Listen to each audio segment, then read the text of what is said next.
toutes les erreurs à ne absolument pas faire sur Inazuma Eleven Victory Road. Donc il y aura aussi quelques petites astuces en plus de ça quand je vais parler des erreurs. Il y aura quelques petits trucs, ça va être sur la gestion des ressources, mais aussi sur le gameplay. Donc voilà, si vous savez déjà tout sur les ressources, peut-être que les astuces sur le gameplay, ça va vous intéresser, ou inversement. Mais bref, même si vous savez tout, par exemple, je pense que les haricots, il y a quand même pas mal de personnes qui sont au courant sur pas mal de choses dessus maintenant. Mais il y a quand même, je pense, quelques petits trucs que peut-être que vous savez pas. Bref, déjà, je pense que quasiment tout le monde le sait, mais je préfère répéter des choses, parce qu'il y a des fois où c'est des choses très évidentes, mais il y avait quelques personnes qui ne savaient toujours pas. Donc les gars, tous les haricots que vous récoltez, ils s'équipent directement sur vos joueurs. Donc si vous voulez pas que ça se passe comme ça, vous voyez juste en bas, à côté des triangles, il y a marqué tout équipé si j'appuie sur le bouton. Et tout en bas, voilà, auto-équiper les fèves d'entraînement, vous décochez. Il y a quasiment tout le monde qui l'a fait, mais je le redis quand même. Donc les gars, déjà pour équiper les fèves, ce que vous allez faire, c'est vous allez appuyer sur le joueur, après vous allez dans le tableau des compétences. Et voilà, en fait, on peut les mettre juste à gauche.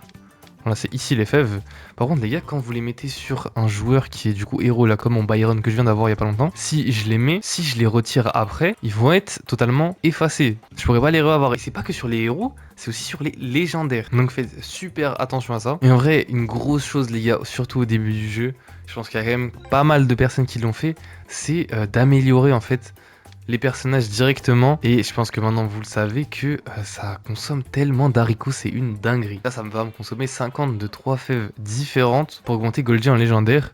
Et sachant que en vrai, vous allez voir, je vais vous montrer comment avoir des esprits, parce que là je l'ai pas encore fait, mais il y a une technique pour avoir quand même pas mal d'esprits. Ça va être à peu près comme la bêta pour ceux qui avaient suivi le tuto que j'avais fait dessus. Donc voilà, ça sera quand même possible d'avoir pas mal d'esprits légendaires assez facilement. Donc les gars, mettez pas directement toute votre team en légendaire dès que vous avez des fèves. Faites très attention, sachant que voilà, vous aurez besoin d'énormément de fèves. Par exemple pour le Byron, faudra genre mettre voilà 300 fèves, des trucs comme ça sur les persos héros et tout. Donc les gars, voilà, faudra en avoir beaucoup. Dépensez pas tout. Et voilà, dépensez après, faudra peut-être augmenter en légendaire ceux que vous arrivez vraiment pas à drop et tout. Mais le faites surtout pas dès le début, ça va vous consommer beaucoup trop. Même si vous allez voir, de toute façon, il y a une manière d'avoir quand même pas mal de fèves. Et vu qu'il en faut énormément, les gars, pour 11 joueurs, il en faut tellement des fèves que au début du jeu, c'est assez compliqué d'en avoir énormément. Mais du coup, pour pouvoir en farm beaucoup, les gars, deuxième erreur, c'est pas faire le mode histoire. Les gars, faut direct aller dans le mode histoire. Je sais pas qu'est-ce que vous attendez. En vrai, moi, les gars, j'étais en full chill sur le mode histoire. Les gars, je profite vraiment un maximum en full chill, vraiment. Là, je suis que à la Royal Academy, même si là, je suis à la fin du jeu quasiment. Mais voilà, j'ai quasiment que fait ça. Et franchement, j'ai bien kiffé. Bientôt, je vais me la cramer ranked, farm, tournoi, tout ça, les gars. Mais voilà, j'ai passé ma petite semaine chill dans le mode histoire. Je pense que ce week-end, j'aurai fini. Et bref, déjà, les gars, prenez votre temps sur le mode histoire. Il est incroyable, 10 sur 10. Mais après, surtout, les gars, en fait, dans les défis, les matchs amicaux et tout, ça va être insane, en fait, les gars, pour drop des haricots. Moi, j'aime bien les petits défis, là, de cons comme ça. En fait, ça drop beaucoup trop en pas longtemps, en fait. Après, il y a les matchs, bien évidemment, mais je trouve quand même assez long. Après, avec le mode commandement, je pense que ça peut le faire. Mais si vous avez besoin, par exemple, de fèves précises, franchement, les gars, les défis, c'est incroyable. Et j'en parlerai plus en détail, je pense, que dans une vidéo où j'aurai bien tout farm et que je vous dirai précisément qu'est-ce qu'il faut faire pour avoir l'équipe ultime direct, en fait. Mais les gars, surtout, ne négligez pas le mode histoire parce que vous pourrez après débloquer tous les personnages que vous avez recrutés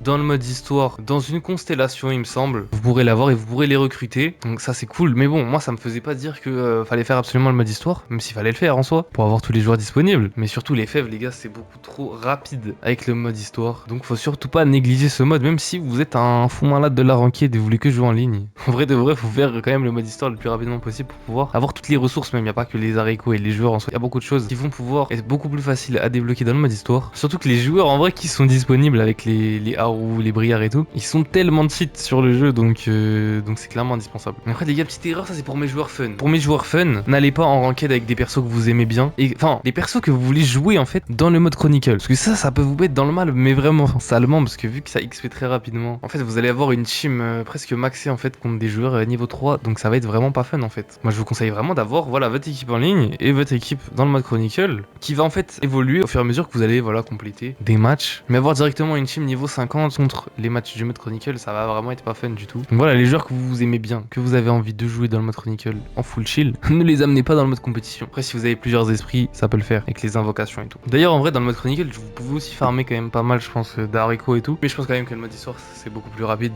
Surtout avec les petits défis là de cons. Genre vraiment je farme des 30 haricots en 3 minutes genre. C'est assez abusé. Après les gars, quand même grosse erreur, c'est en fait d'équiper ici dans le tableau des compétences. Vous voyez qu'il y a des endroits en fait vous pouvez équiper les techniques que vous voulez, les gars. Si vous mettez une technique, après pour la retirer il faudra un objet qui est quand même assez rare. Là vous voyez en haut à droite là, c'est le renouveau, un truc comme ça. Donc mettez pas n'importe quoi, il y a que sur votre personnage que vous avez créé dans le mode Kizuna là, vous pouvez faire un peu n'importe quoi. Mais sinon faites très attention à ça. Il me semble qu'il est quand même assez dur à farm celui-là. Après les gars, petite erreur en vrai de vrai, c'est sous-estimer le petit mode ici, le mode bébé là. Parce qu'avec ça là, il y a une petite campagne, il y a des petits trucs, ok. Il y a des matchs et tout. En fait, dans ces matchs là, vous allez débloquer des ressources qui vont vous permettre d'acheter des trucs dans le marché juste ici et qui vont en fait vous permettre d'avoir les tactiques, dont les gars la grotesque corne de taureau. Après les gars, vas-y, je vais retourner dans le mode histoire pour faire un petit match pour juste quelques petites erreurs de gameplay, parce que les gars, sachez-le que l'IA du jeu est horrible. Elle est horrible, c'est une dinguerie. J'ai jamais vu des placements aussi à chier. Non mais faut le dire, pourtant j'ai joué quasiment que au mode histoire. Mais les gars, vas-y, on va aller contre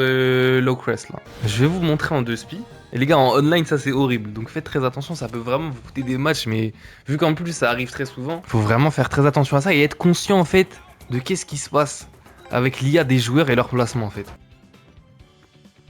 Déjà, regardez comment ils montent les DC. Ils sont à la ligne médiane, comme le Barça. Donc les gars, sachez que quand vous avez le ballon dans le camp adverse, les défenseurs montent vraiment abusément. Je sais pas pourquoi ils se sont pris pour flics. Regardez déjà le placement des joueurs, comment il est horrible. Donc les gars, surtout ne montez pas après. On va faire des duels focus avec les DC, mais vraiment regardez, juste descendre comme ça pour pouvoir mettre les murs en fait, parce que sinon les gars, si vous montez avec les DC, ça va être horrible. Donc les gars, faites toujours attention à votre placement parce que des fois c'est vraiment le bordel.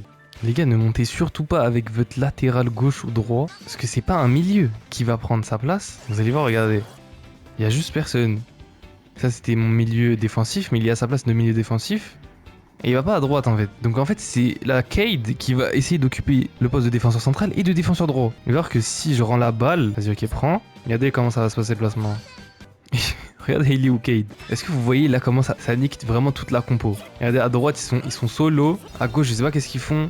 Bref, en solo, pour le mode histoire, c'est carré. Genre vraiment, vous en foutez, parce que de toute façon, ils vont pas l'exploiter ce truc-là. Mais les gars, mode histoire, surtout faites très attention aux placements qu'ont vos joueurs, parce que des fois, ils font des trucs vraiment très chelous, même ceux de l'adversaire, hein. Regardez bien qu'est-ce qu'ils font. Et surtout, les gars, prenez pas vos défenseurs gauche, défenseurs droit, les gars, laissez-les tranquilles. Laissez-les tranquilles. Faut vraiment pas monter, genre. Faut qu'ils restent à droite, parce qu'après, les défenseurs centraux, ils ont vraiment des positions très cheloues. Bon, là, ça allait encore pendant ce match. Et les gars, la dernière astuce, c'est clairement de pas faire les tournois Discord et la ranked qui va sortir lundi d'Aquilea. Mais ça, c'est pour mes gars qui veulent vraiment se la cramer en ranked de base et qu'ils ont vu que c'est capé à 2200. Et bref, la ranked de Victory Road, les gars, elle est vraiment pas ouf. Donc, si vous avez prévu de base de faire les tournois de level 5 qui vont faire très prochainement, et ils vont en faire beaucoup, je pense, je vous conseille vraiment, les gars, mais vraiment, d'aller sur les Discord, faire les tournois, la ranked du jeu. Déjà, la ranked, elle va être incroyable, donc gros banger déjà, et même pour vous améliorer tout ça, je pense que c'est clairement là-bas qu'il faut être. Il y a tous les meilleurs joueurs du jeu, les gars qui vont jouer sur la ranked, enfin FR en tout cas, qui vont jouer sur la ranked d'Aquilea. Donc c'est ça en fait pour moi la vraie ranked du jeu pour l'instant. Tant qu'ils changent pas de système, pour moi c'est ça en vrai. Et même il y a plein de tournois de toutes les manières, avec un système d'élo, bref c'est trop bien fait. Si vous venez sur mon Discord, moi je vais mettre en fait tous les Discord où il y a des tournois et le Discord d'Aquilea pour le bot de la ranked, donc c'est en description les mecs. Et vraiment si vous voulez de base, vous avez prévu de vouloir cramer à Victory Road, je vous conseille vraiment de vous intéresser à la commu compétitive du jeu, parce qu'elle est vraiment active et ça va être un gros banger.